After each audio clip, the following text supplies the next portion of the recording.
The word's kind of been co-opted. So the term alternative media was used in regards to alternative to mainstream media.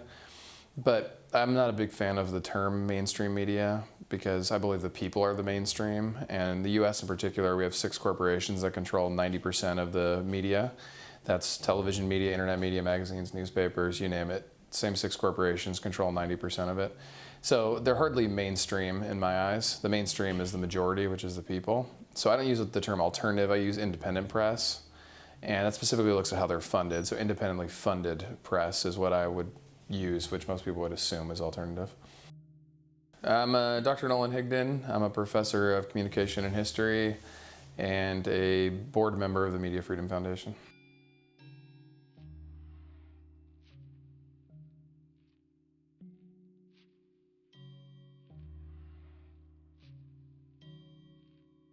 Well, I think the problem is they have a for-profit model. And so as part of that for-profit model, they design their newscasts and media and messages to serve their bottom dollar. And so we saw this really in like the 70s and 80s. They started cutting a lot of jobs in like overseas bureaus. We lost journalism jobs. And just between 2013 and 2014, 10% of all journalism jobs disappeared. So what do they fill that time with? They fill that time with banter and trivial matters, and they discuss and debate things. MSNBC is owned by General Electric, champions the Democratic cause, and Fox is full of old neoconservatives, which champions Republican causes. And we lose a semblance of what is real and factual in that for-profit model, right? We're trying to gain ratings and scare people and move people towards certain parties.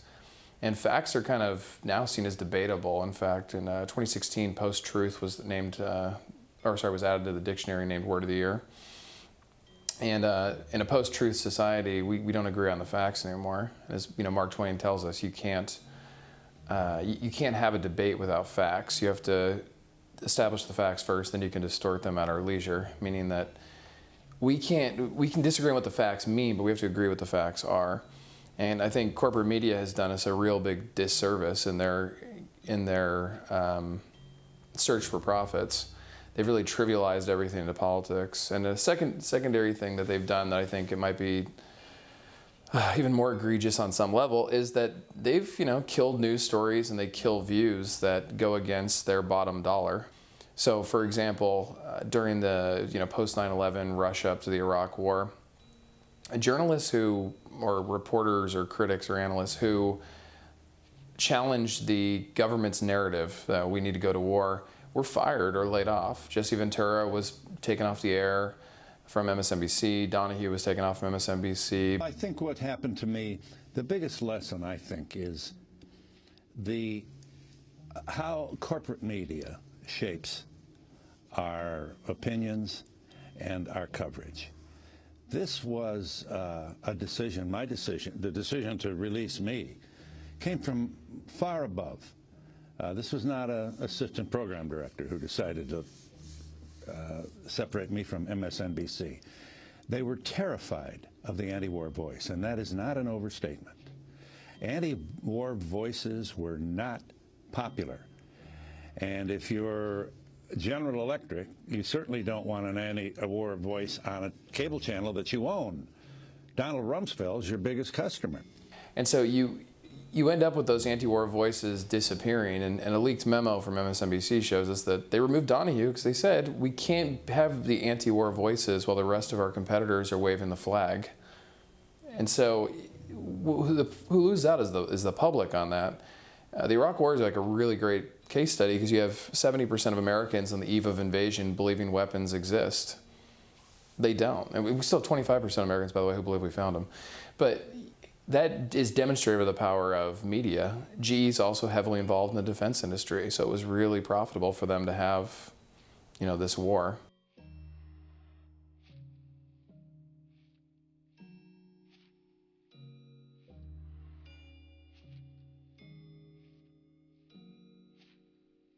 The gentlewoman from California is recognized for a minute and a half. Thank you, and I want to thank our ranking member and my friend for yielding.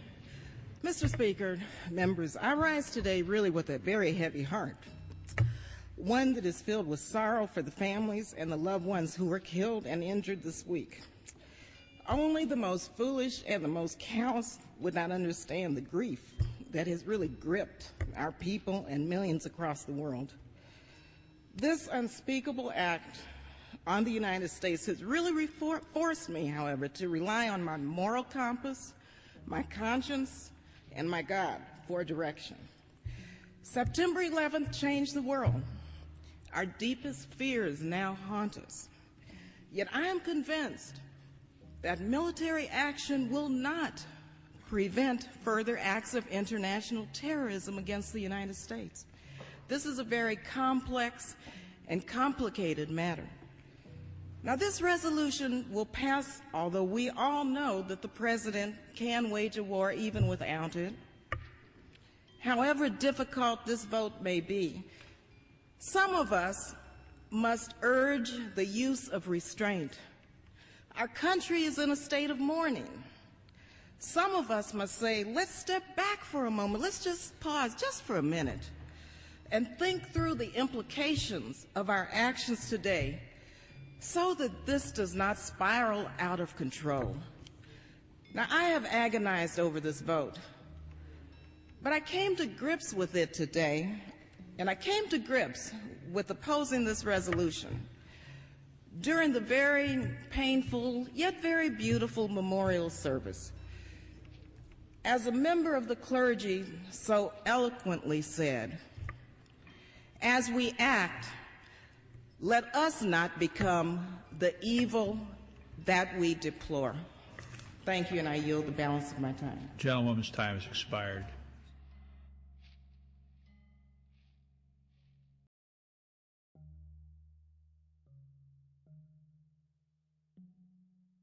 Some of the misconceptions of independent media are that it doesn't reach a lot of people or it doesn't have a major impact on people.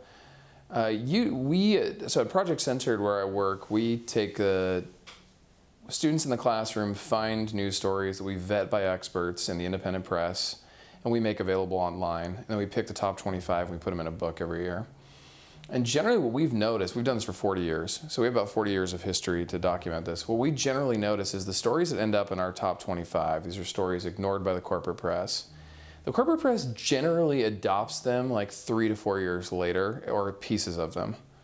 So the independent press is usually way actually ahead of the corporate press. And so I think the misconception is that like independent media doesn't have the resources to do great reporting. I think it's just exactly the opposite. I think they focus on what they can report, where the corporate media takes on things it's not willing to, or sorry, it says it's going to do things that it's not going to do, where the independent press really limits itself to what it's going to do.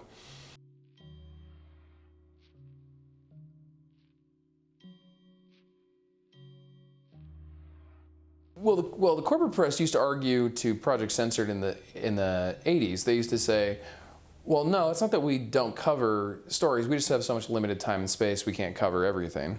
And junk food news was Jensen's way of fighting back and saying, well, yeah, but the stuff you do cover is non-newsworthy. It's junk food news, Twinkies for the brain, as he called it. A little outdated reference now. But so the corporate press, I think they do it because it's easy and it's cheap. You know, and it draws eyeballs. This goes back to the for-profit model. Like right now, if you put me on a news show and on the other channel you put Kim Kardashian, I guarantee you Kim Kardashian's getting higher ratings no matter what she's doing or talking about. And that's where the bottom line comes. One thing I really encourage people when they look at contemporary media or politics to recognize the problems you see with media, the problems you see with the educated youth, the problems you see with the president. These are all symptoms of a society that's been in decay since the 70s. You cannot, if you remove Trump from office tomorrow, the problems are not going to go away. Will this be another Trump? Exactly. This is where we're at, and we cannot go another generation not addressing the problem. And so the media is, you know, when it does its actual job to inform the public and hold powerful people accountable, it's a threat. It's a threat to those in power. And so carefully through liberal moniker and allowing consolidation and allowing political parties to work in and with these corporate media outlets over the last 40, 50 years, they've become less of a threat. They're friends now. You can go to like the White House Correspondents' Dinner where you see all these politicians and journalists drinking together. If you're an effective journalist, the last thing a politician should ever want to do is drink around you.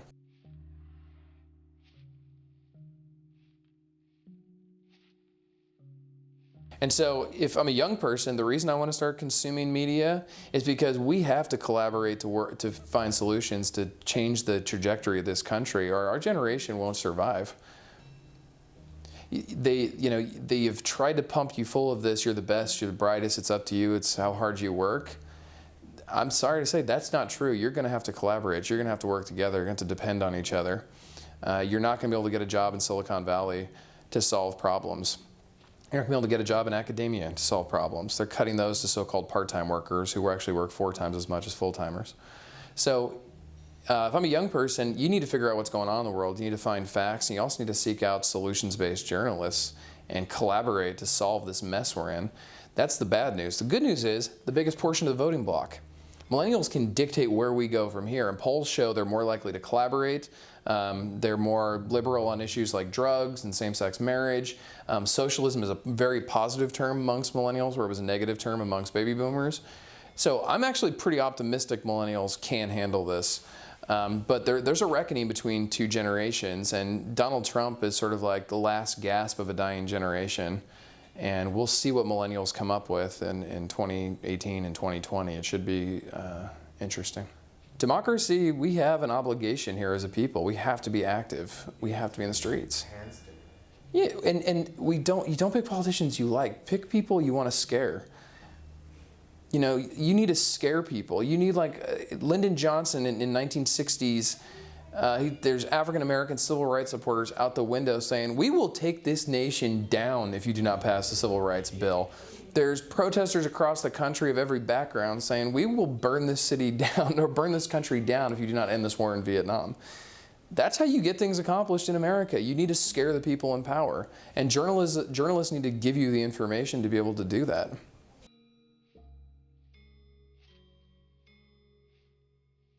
One, I don't think they are apathetic. I think millennials are engaged. I think they're participating. I think there's a lot of people empowered in the media who are afraid to report it. That's why they tried to trivialize and attack Occupy and Black Lives Matter, because they know it's making a difference, whether it's NFL players kneeling or politicians saying the phrase 1%, or, I mean, even like look what's going on with these men who are getting outed in Hollywood for what they've done. Millennials are making an impact right now. So I don't think they're apathetic.